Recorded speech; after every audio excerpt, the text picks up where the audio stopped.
Hello out there in South by Southwest EDU land.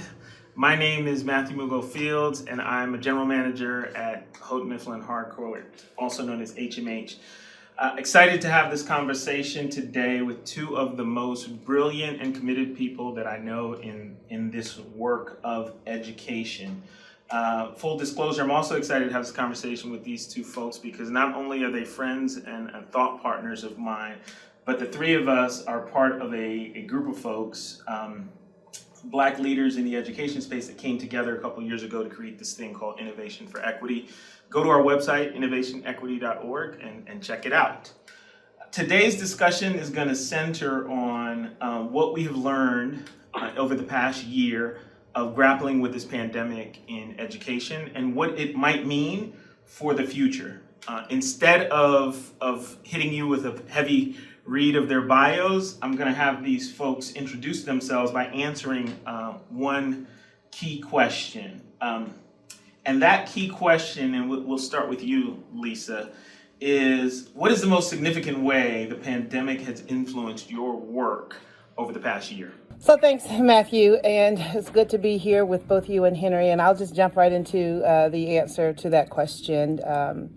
It has been quite a year to capture for me as a superintendent. I have the good fortune to serve the city of Atlanta as the superintendent of Atlanta Public Schools. And having transitioned during the beginning of this pandemic, put in front of me a very unique challenge tied to not just the past work of helping to move school systems and focusing on the most important work for children, but trying to do it in what I've called an invisible culture. An invisible culture that has forced us to figure out, if we had not planned already, how to navigate teaching and learning from our homes behind closed doors with fear and anxiety around our health and wellness and concerns about the families that we serve for whom they may or may not have had adequate resources and technology or even access to health. And in some of the most basic circumstances, access to food. It has taught me that the public school system is responsible for much more than just teaching and learning because the community turned to us to help fill in gaps that, although we had touched on them in the past, we were tiered to the very top to ensure that basic needs were being met. It has forced me to completely look at how we approach not just teaching and learning, but how we approach serving our communities and especially the most underserved. Wonderful, wonderful. Henry, what's your answer to the question, how has this pandemic influenced your work? Yeah, I mean, I appreciate you starting with Lisa, because without question, Lisa is doing the real on-the-ground work and focusing on exactly this issue of how the pandemic has fundamentally shifted our work. And my job as the Deputy Director of the Education Program at the Bill and Melinda Gates Foundation is really in response to the needs of folks like Lisa, who are on the ground. And so some of the focus necessarily has been, how do we help provide some resources that help school districts amplify more of what they need to do immediately to address the urgent needs as part of the crisis, but even as importantly, as we're all wrestling with what's right in front of us, to also provide some space and resources to begin to look around the corner and begin to understand that while we feel real shifts in our work with just even the little that we know so far of how the pandemic has impacted, particularly those students that were always underserved, we're still beginning to understand more deeply exactly what type of generational problem we're going to be focused with as we get students back to school in something that feels like a new normal.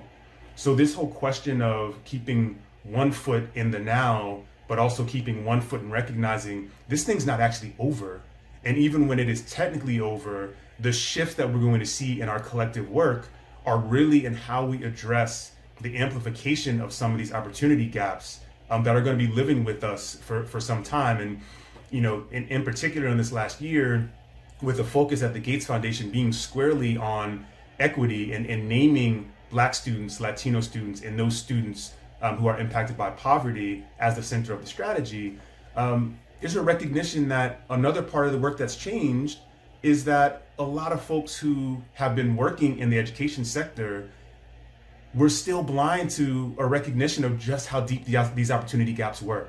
And so now that the pandemic has completely exposed really fundamental issues around students having access to basic things like access to hardware and access to broadband at home to do basic schoolwork, all the way to the availability of high quality products that center students from different racial identities, that center their social emotional learning in the context of their academic growth and development. Like, all of these things are areas that we've been working toward for some time, but the pandemic has changed the work, and that now more folks really see the challenges we have in getting to a more equitable system. And so there's just more energy and focus on data that you can no longer deny.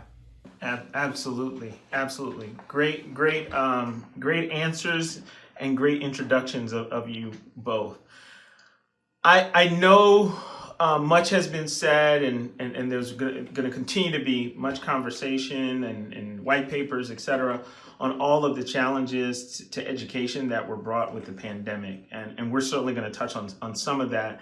But I want to start with an exploration of bright spots. What are some of the bright spots that have happened over the past year? And I'll give you an example from my work at HMH. So my focus, and indeed much of the focus of our company these days, is education technology, learning, online learning solutions, digital solutions. We also provide a lot of support around implementation and helping districts make the most of the solutions. And so one bright spot for us, despite the clear challenges that our clients, school districts, have encountered, is the fact that we've now got more users than ever on our digital platform, upwards of over 20 million users. And I'm not just saying that because, oh great, we got more users, that means that we're somehow better overnight. No, what having those users means is we now have access to more data and more learning experiences and more feedback on how we can make our solutions that much more effective. And so my teams and I have been laser focused on really focusing around our learning loops and what are we learning and how is it making its way into our roadmap and how we're changing. And so I feel a lot smarter about what the work that I do, and that to me has been a big bright spot. What's some of the bright spots that you guys are seeing or have experienced over the past year? And jump in whatever order you want. So I'll it was good to hear you unpack what you've seen as a part of your bright spot. Let me just jump in when I think about our slow extension to face-to-face engagement within our system, and the acknowledgement that for the last 8 months we've been virtual. Well, actually close to 10 when we capture the spring, and almost a year now. But something that I noticed around the learning environment, number one, a bright spot is we've made devices and hotspots available to those families and students who need them. To that extent, we were working very strategically to eliminate that barrier of access to technology. But something that really stood out very recently while doing a visit within several of our schools was the ease of transition for even our younger students to move from the brick and mortar, if they chose that face-to-face option, to then watch them engage inside the classroom, still with devices, in a way in which they were more familiar than they previously were. There were not a lot of hands being raised asking for help with navigating through the device. They figured that out. If they didn't know it already, which many of them probably did, but in a different capacity, for the purpose of learning and engaging, I saw a different connection that had occurred within the minds and just even the physical interaction of our students. And I'm talking pre-K through second grade. We'll continue to phase students in, but that was a by demand level of engagement that our children had to immediately transition into. And furthermore, watching the teachers facilitate that. Watching the teachers' facilitation of learning with the use of devices, even though there's also this caution around safety with social distancing, being able to manage and effectively engage for the purpose of teaching and learning became a new culture for teachers and students. I can't say that it happened automatically, but I can absolutely say that it's happening. And I think it requires us all to pause and ask ourselves, how will we now reimagine that moving forward? If, for example, the devices are going to be required for another year because we'll still be in some type of hybrid virtual environment. That's a bright spot because it was more than 10 years ago that we were entertaining personalized learning, and how do we infuse that into the learning environment? And everyone didn't jump on that, and now we didn't have a choice. That's right. That's right, Lisa. And what I think is so important that you were stressing is that long-awaited sort of closing the digital divide or addressing the digital divide does appear to be happening. And it's not just about devices and connectivity; it's about capability. And when you say, "Hey, I see the kids," they're more familiar. They're asking maybe different kind of questions. I see the teachers; they're more adept at supporting students with the technology. That's the kind of thing we've been talking a lot about in education for a while. And despite all the challenges, it appears to be happening more and more out there. Henry, what are you seeing? What's some bright spots? Yeah, listen, I appreciate the question, and it is such it's a double-edged sword, right? And kind of riding off of what Lisa mentioned, it just reminds me of the old adage that necessity is the mother of invention. But right adjacent to that is necessity is the mother of using stuff that's already been invented. And so some of this is really a question of people change and support for that effective people change, so that folks actually move.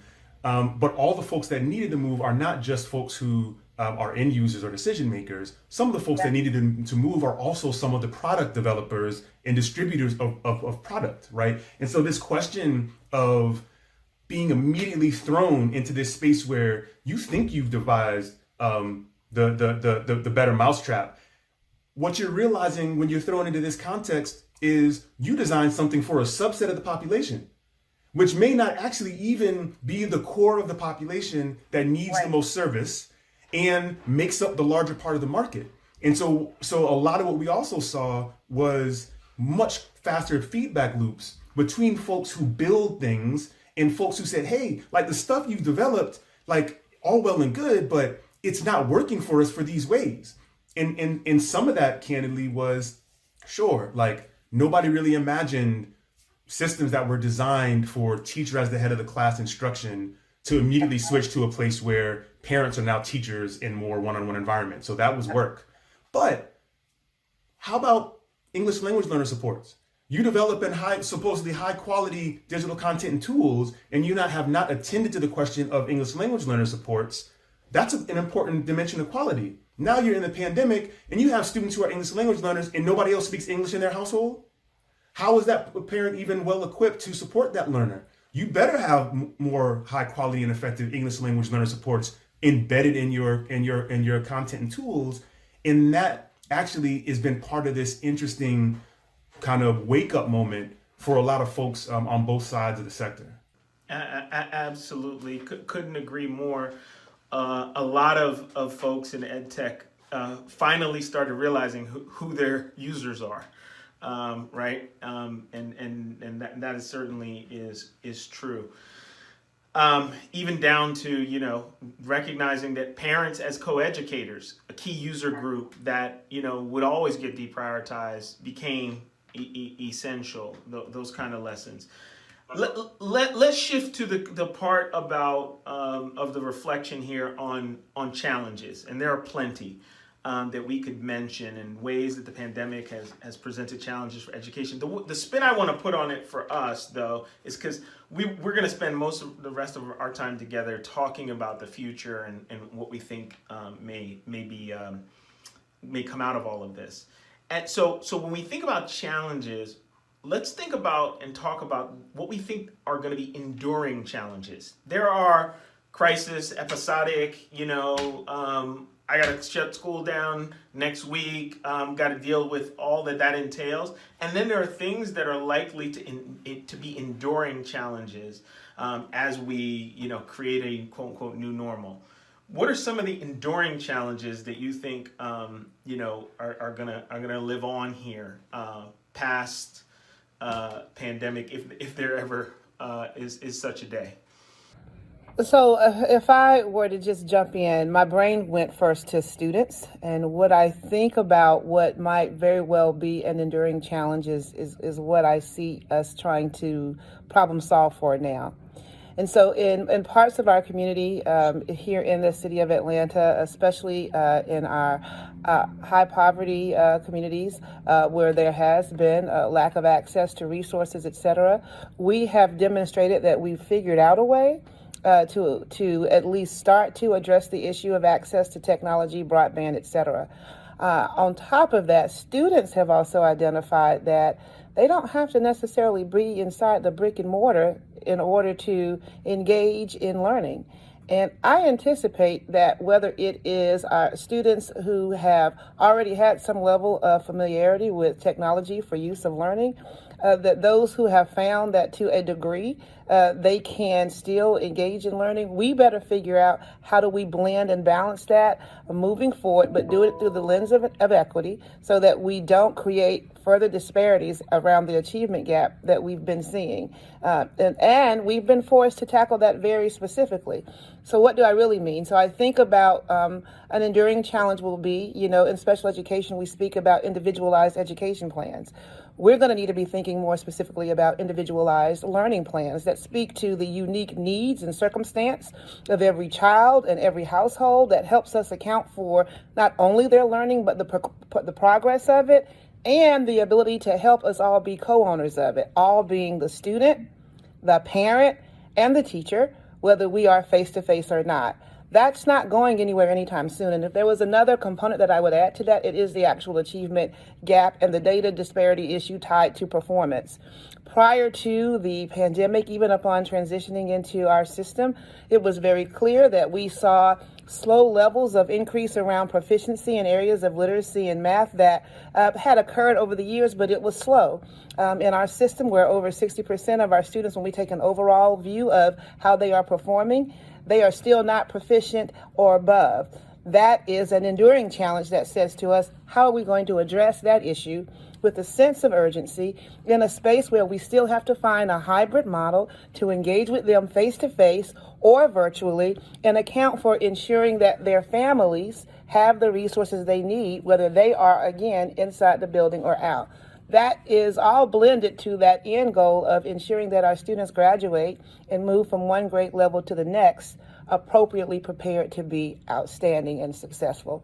That's an enduring challenge. It's complex, but it's one that I think we have to tackle head on, and it's not going to be solved in a 12-month window. For me, one of the chief challenges and potential opportunities is assessment writ large, and these real challenges that we have even right now that without having any state summative tests, with real challenges around these battles right now with how do you begin to actually authentically assess what children can know, what they know and can do, what additional supports they need, the political aspect of that, right at the same time that you've had this continued pressure around blowing up parts of the summative assessment system because there's kind of an anti-testing general movement. And I understand some of that, but at the core, understanding where children are and understanding what that means in connection to what the system is providing for them is an equity issue.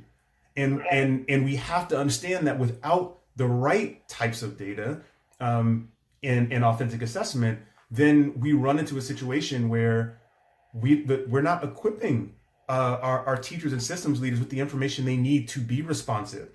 And that's going to be an ongoing question in several dimensions. There's that dimension around summative, which is still a big question. Some of that is also connected to the fact that folks are looking at how there have been equity challenges with college entrance exams and what they say summatively. So that's a challenge. The state summative regime, also a challenge.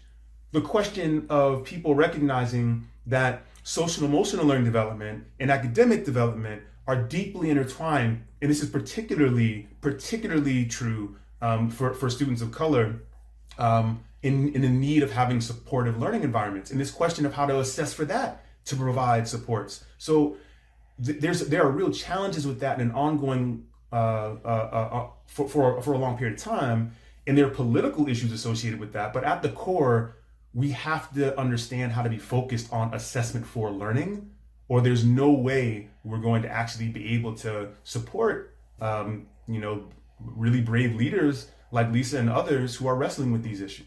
If I may, just tag on to Henry's point, particularly the lift around social emotional learning and the need to provide appropriate resources, not just for students, but for parents who are also asking for that.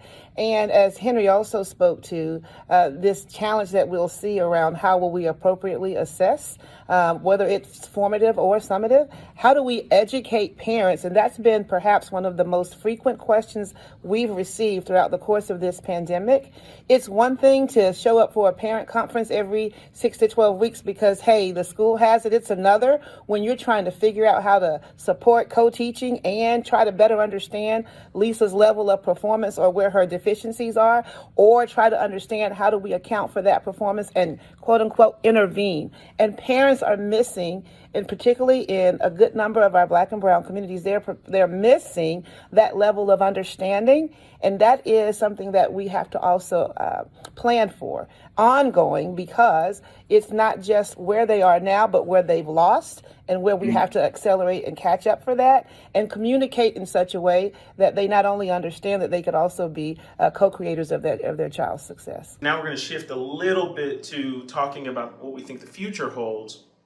I think one of the things that is least controversial at this moment is that there's a role for technology to play in helping address issues around assessment, measurement, insights, etc. To some extent, also, I think if done the right way, helping to tailor instruction to academic need. And certainly, the adoption of educational technologies has been a theme over this past year, right? There's been a great acceleration. I'm interested to hear from both of your seats what you think that right role is for educational technology and how it can play a role in helping confront these enduring challenges. And take that in whatever order you guys want. Yeah, listen, I and my team think about and work in this area a lot, and we'll acknowledge off the top, the use of data and technology is a tool, right? And I'm looking at both myself and you, Matt, like coming from a similar tribe and how we think about this powerful connection, and thinking about having an equity agenda around innovation, recognizing that it is a tool and it can be used effectively and powerfully in the pursuit of equitable outcomes, and it could also be misused. And so that, in a lot of ways, I think about how we move forward, and one of the things that I think is at the core of this moment is actually thinking about what high quality product design looks like, and how you actually name students as the core end user groups along with the teachers who serve them.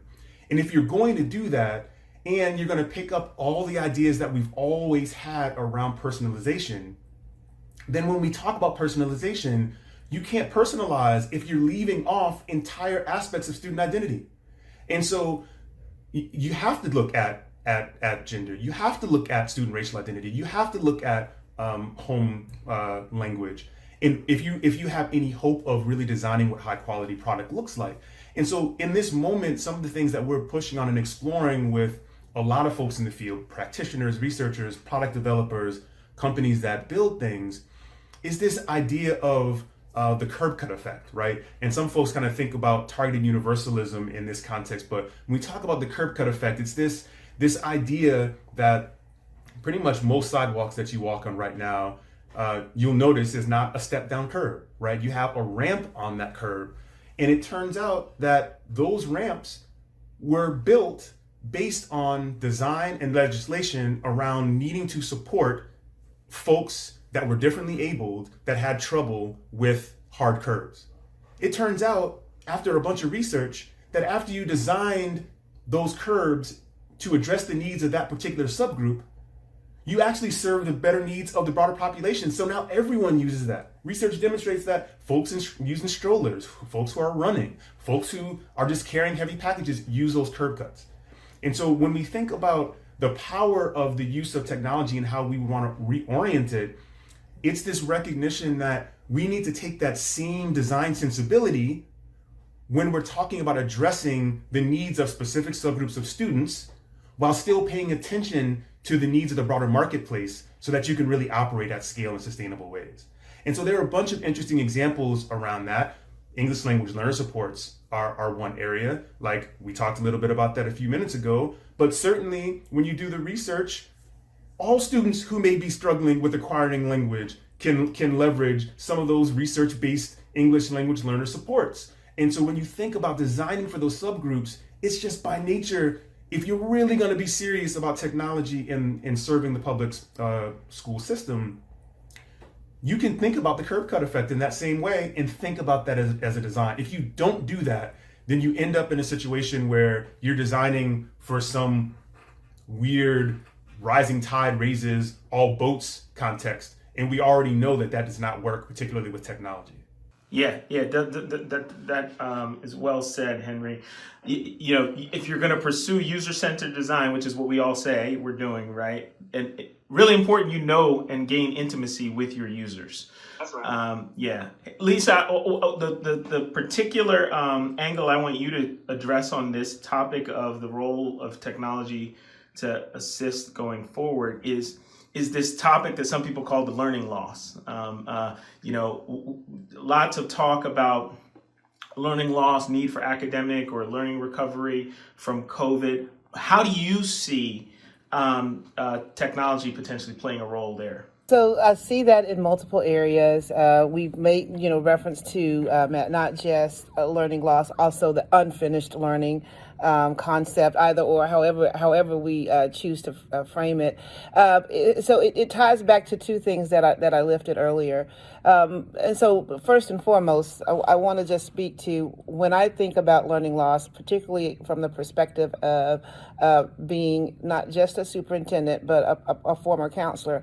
I think first and foremost about the whole child and the need to acknowledge that we've got to make certain that we have resources in place, even when our students are not physically accessible, so that we can not only assess, but allow for them to connect and engage, whether that's by virtue of programs or by virtue of people through telehealth, a teleconnection that allows for us to assess and empower, embrace, and then also engage and move them out of whatever level of a challenge that might be, whether that be mental health or whether that be tied to learning disabilities, etc. And then from that same aspect, I think about our opportunity to accelerate and account for how do we meet our children where they are, be able to find appropriate data to identify where their performance levels lie, and to be able to actually monitor progress as they move up the ladder as it relates to improved performance, whether that's tied to literacy or numeracy. I think what I see at educational technology being able to do is not to serve as a substitute in the space of just making information available. That sense of substitution frightens me. We don't want to just be able to have access to platforms that give us information. We want to have access to platforms that provide an opportunity to truly see growth, to be able to speak to what it is, to be able to acknowledge that growth, not just from a visual standpoint, but from an analytical standpoint, and to make that so easy to digest. Whether you are the teacher, the parent, or the child, you can acknowledge how you're seeing some level of improvement. To do it in such a way that it's paced and that it can also speak to and acknowledge the student's performance pacing. And so maybe, that's just a terminology that I would use, but I think that there's a space and place for that. And in the absence of engagement, again, I keep going into that because schools have just historically been a hub for us to build on socialization. But in the absence of that, to have platforms that allow for us to still feel engaged and connected and not isolated. And I believe that there are, again, resources in that same capacity that are going to be mission critical. And I think the other part that I see as a necessary need is that shared level of access. I know what the teacher knows, what the student knows. We can monitor, we can augment, and we can adjust, not just information, but even how we perform and engage. And that becomes Lisa's, what I said earlier, individualized learning plan for his or her own level of success, or for us to pause and reassess what's happening, or to disconnect so that we can figure out what other level of challenges we need to plan for. There's a space and necessity for that that's not going anywhere. And that's not just about a pandemic. That's just about our demand to be able to plan for the future. Because our other reality is we've now all had some level of taste, whether by default or by demand or by having already been proactive, that I think we have a serious responsibility to be able to continue to plan ahead for that. Absolutely, absolutely. So there is definitely a role, to Henry's point. We've got to make sure that we're honoring the principles of design, targeted universalism. We've got to make sure that we really are having the broadest possible view of who our users are. And to your point, Lisa, we've got to focus on that full constituency of users, connect things together, and don't try to substitute. Remember that on our best day, and I'm speaking on behalf of all the people who make educational technology products, on our best day, what we should be striving to do is help facilitate better human relationships and interactions. And that last question is, think about what should our classrooms look like coming out of this COVID crisis? What should classrooms look like? What should we be taking away into the future? Henry, you wanted to start?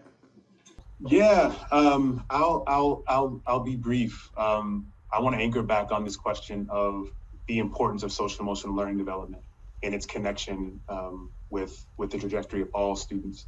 And so what I'd love to see, and what I think will be incredibly powerful, is if we can move all classrooms become a healthy and safe learning environment that recognizes the genius of every child as they walk through the door, particularly those who have come from marginalized communities and have been showing up to those same doors for multiple generations and not getting what they needed because of a fundamental disbelief in what they're capable of.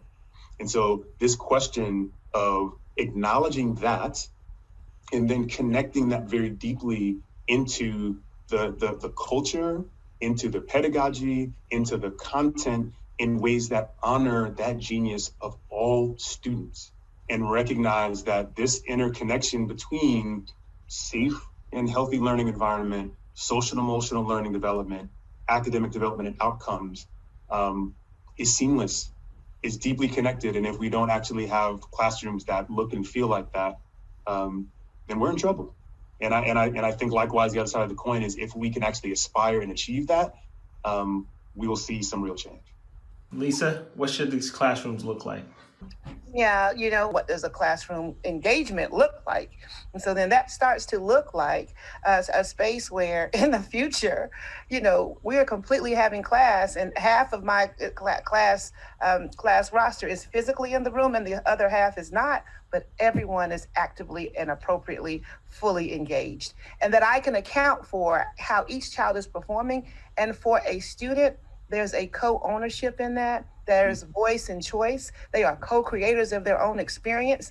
Teachers are not standing in front of 5 rows, but they are facilitating learning in a way that has never happened before.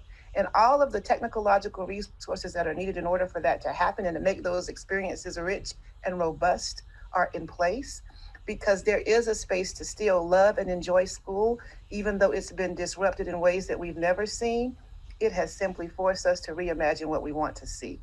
And that's what I think about when I anticipate classrooms of the future. And when we get that right, that's what I believe people will see, at least when they come here. So I started this session off by saying that you were not only friends of mine, but you are brilliant thought partners.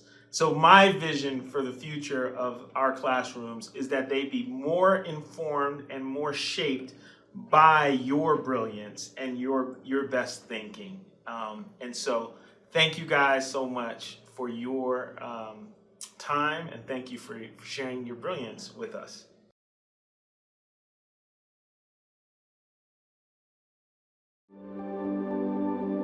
you.